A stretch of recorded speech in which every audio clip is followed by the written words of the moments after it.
रुको!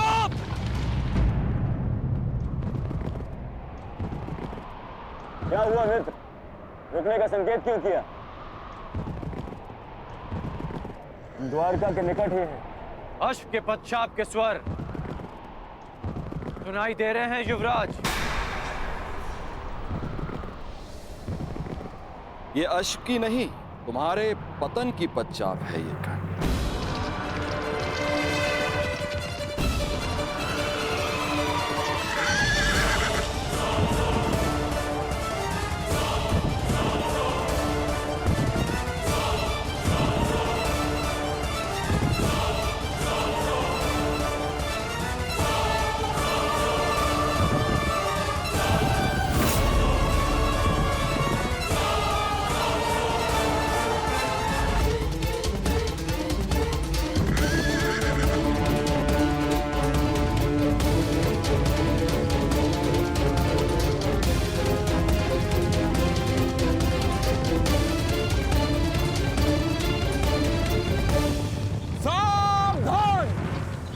अश्वमेध यज्ञ का अश्व है जो श्री बलराम और श्री कृष्ण की सुरक्षा में है।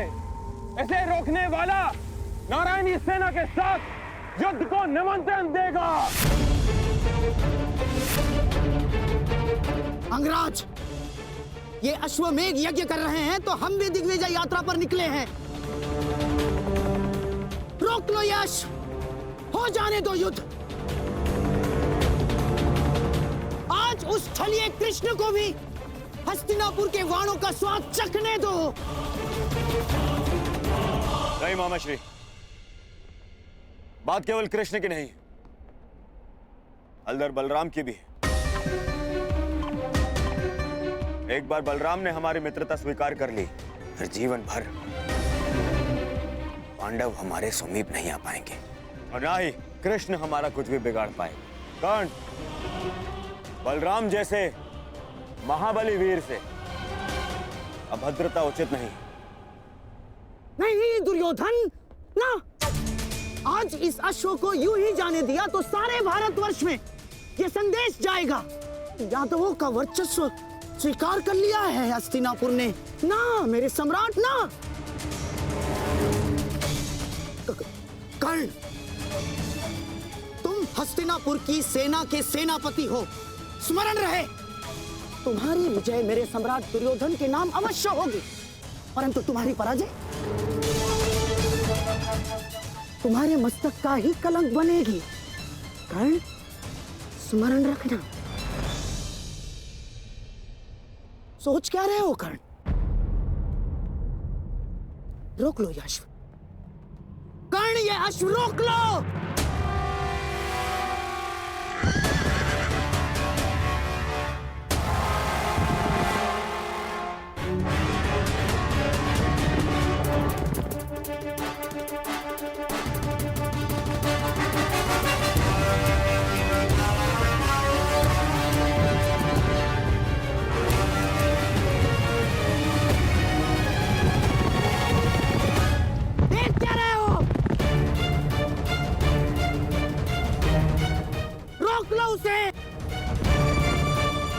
नहीं।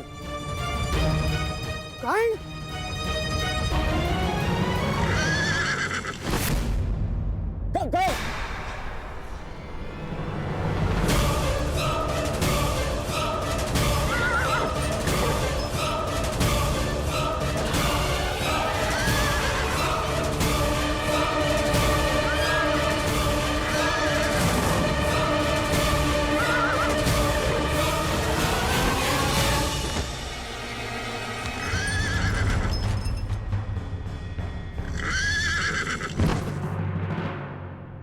ये तुमने क्या किया मित्र? कब श्री बलराम का कोप सेना होगा हमें? अश्व को रोका गया है। आक्रमण!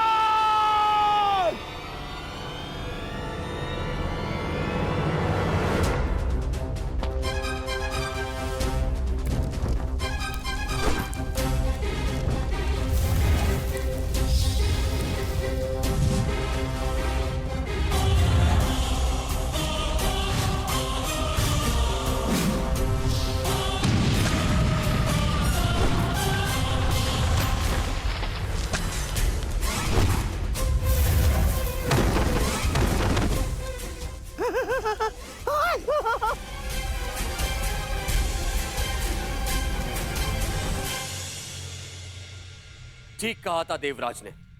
ये कर्ण बड़ा ही उद्दंड और दुस्साहसी है। द्वारका के अश्वमेघ यज्ञ के अश्व को रोका है उसने। हमारी सेना पर आक्रमण किया है उसने। मैंने कहा था ना दाऊ कि ये योद्धा तनिक विकट है। परंतु उसने अभी तक बलराम के हल और गदा की विकटता नहीं देखी है। हस्तिनापुर को अपने हल की नोक से उखाड़कर भूमि में गाड़ दूंगा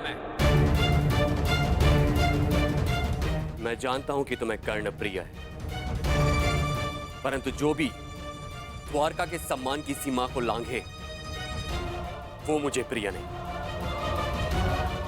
अब कर्ण को मेरा सामना करना ही होगा। अब जैसी आपकी इच्छा दाऊ। मैं तुम्हारी इच्छा जानना चाहता हूं कन्हैया। क्या इस युद्ध में तुम भाग लोगे या नहीं? अब दाऊ की इच्छा है तो कन्हैया को तो आना ही होगा। परंतु क्या? परंतु इस युद्ध में मेरी भूमिका कुछ और होगी दाऊ। क्योंकि आने वाला योद्धा महारथी है और इस युद्ध में सामना करने के लिए आपको एक चपल सारथी की आवश्यकता पड़ेगी।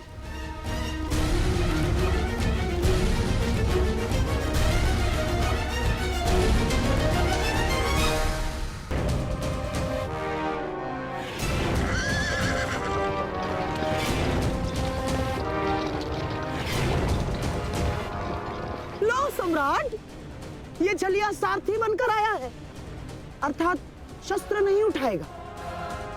विजय निश्चित है सम्राट, विजय निश्चित है हमारी।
द्वारका के अश्व को रोकने वाले कर्ण,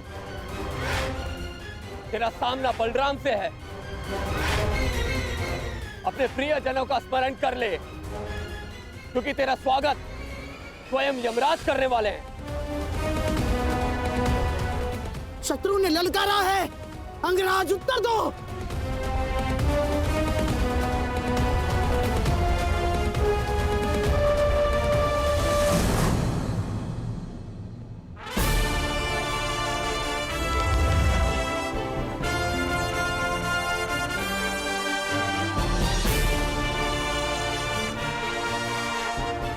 इस छलिए कृष्ण ने हमारे कई बनते काम बिगाड़े हैं दुर्योधन।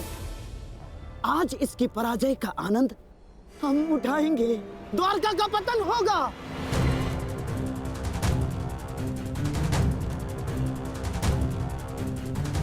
और फिर तुम्हें पांडवों का कोई भय नहीं होगा। मेरे सम्राट, कोई भय नहीं होगा।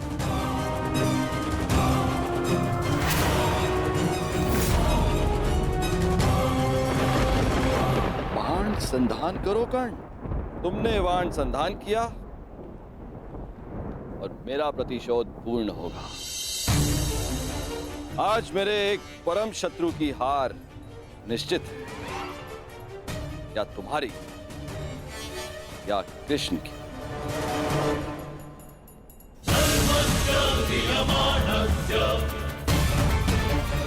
चला बाण चला कर्ण। ये तेरे बाण ही तेरी मृत्यु का कारण बनेंगे। देख रहे हो कन्हैया, जिस कर्ण से तुम्हें इतना स्नेह है वो कितना दृष्ट है।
इस सुगंध से तो प्रभु परशुराम का तेज स्मरण हो आया। ये कैसा प्रहार है? प्रहार नहीं, आभार है दाऊ।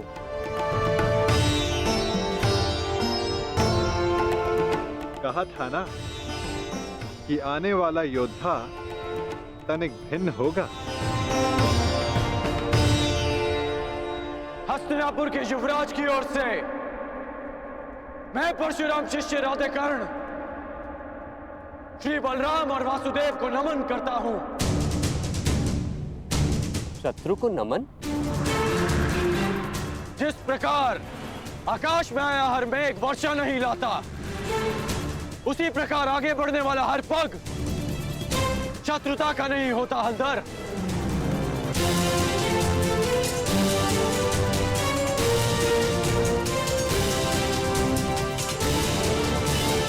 हस्तिनापुर की मित्रता स्वीकार करें। शत्रुता का विकल्प तुमने ही चुना था कर्ण।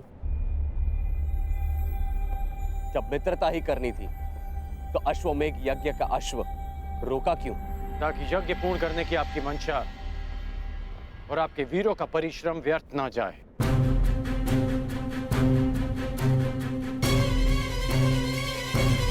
इस अश्व को ध्यान से देखिए। इस अश्व का दायां कान कटा हुआ है।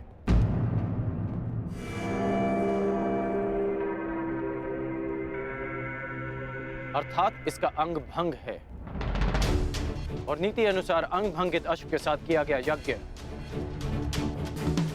फलदायी नहीं होता। इसलिए मैंने आपके इस अश्व को रोका।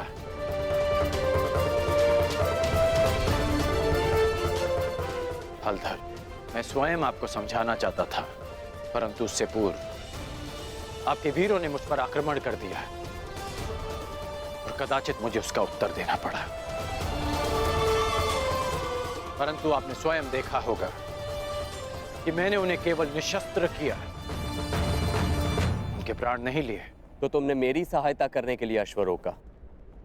अद्भुत, हम प्रसन्न हुए।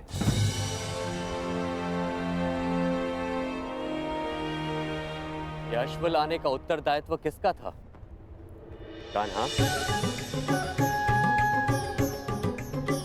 तुम सबको यही कहते हो ना कि तुम मेरी आज्ञा का पालन करते हो, लेकिन परिणाम में वही होता है जो तुम चाहते हो।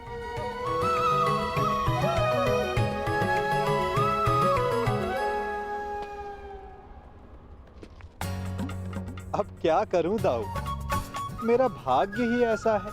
भाग्य नहीं, धूर्तता है तुम्हारी।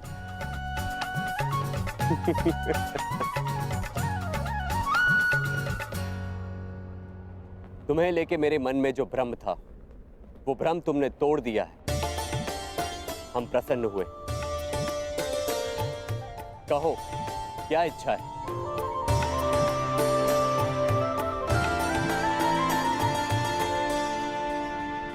आपसे मित्रता की इच्छा है हलधर।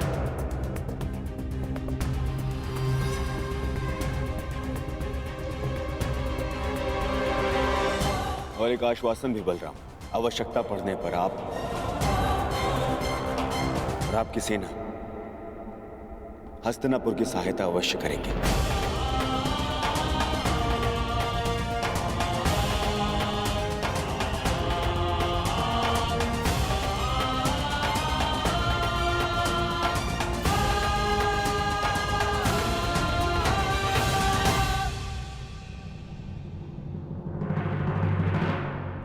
स्वीकार है।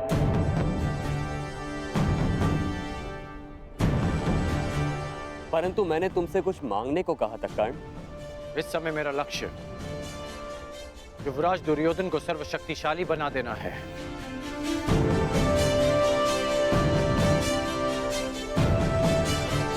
इसलिए मैं चाहता हूं कि आप युवराज दुर्योधन को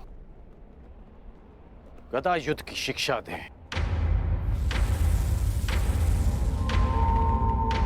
और इन्हें संसार का सर्वश्रेष्ठ गदाधारी बना दें। स्वीकार है।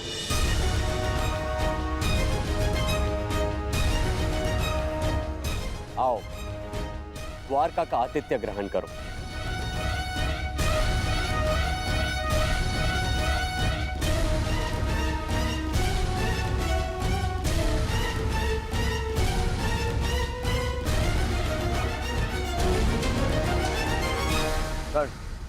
वरदान तुम्हें मिला था और तुमने उसे मेरे लिए उपयोग किया।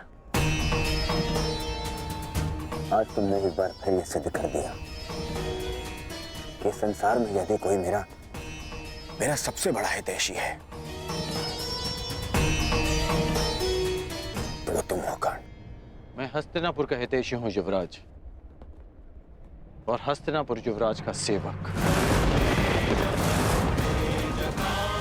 मेरा धर्म हस्तिनापुर और आपको शक्तिशाली बनाना है। प्रणिपात युवराज।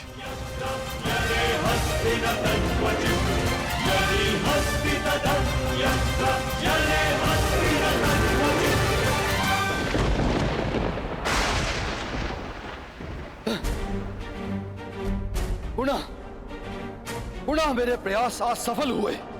मेरे इतने कठोर परिश्रम के बाद भी उस कर्ण को द्वारका का समर्थन मिल ही गया। उस कर्ण की दिग्विजय पूर्ण हुई। अभी तक मेरे पुत्र अर्जुन को कुछ भी प्राप्त नहीं हुआ, कुछ भी नहीं। समय आ गया है, समय आ गया है, मुझे ही कुछ करना होगा। इस कर्ण के सौभाग्य को दुर्भाग्य में परिवर्तित करना होगा।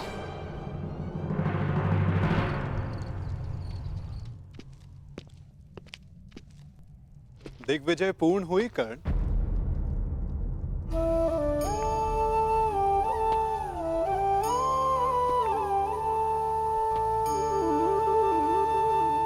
लगभग 12 वर्षों तक तुम लगातार युद्ध करते रहे हो। निश्चित रूप से थकान अनुभव हो रही होगी। विश्राम नहीं करोगे? मित्रा के लिए शरीर की थकान से अधिक मन की शांति होती है केशव। मेरा मन अशांत है। एक परिवर्तन का स्वप्न लेकर मैंने अपना जीवन प्रारंभ किया था। तू स्वयं ही परिवर्तित हो गया केशव।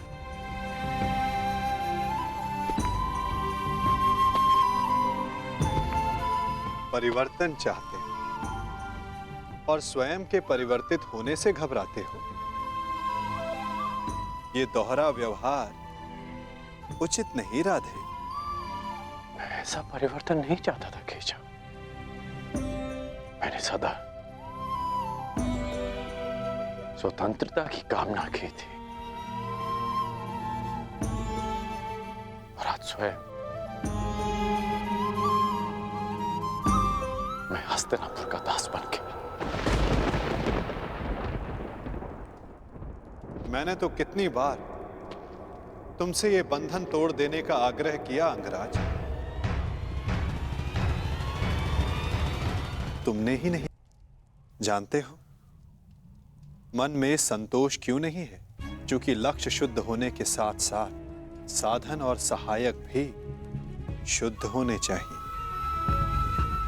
और तुम ये भली भांति जानते हो कि तुम्हारे सहायक कैसे हैं। मित्र, अब भी समय है तुम्हारे पास। नहीं केशव, समय बीत चुका है। मैं अपना वचन नहीं तोड़ सकता। मैं आपसे पूछता हूं, आपने भी तो कई वचन दिए होंगे। क्या आप अपने वचन तोड़ सकते हैं?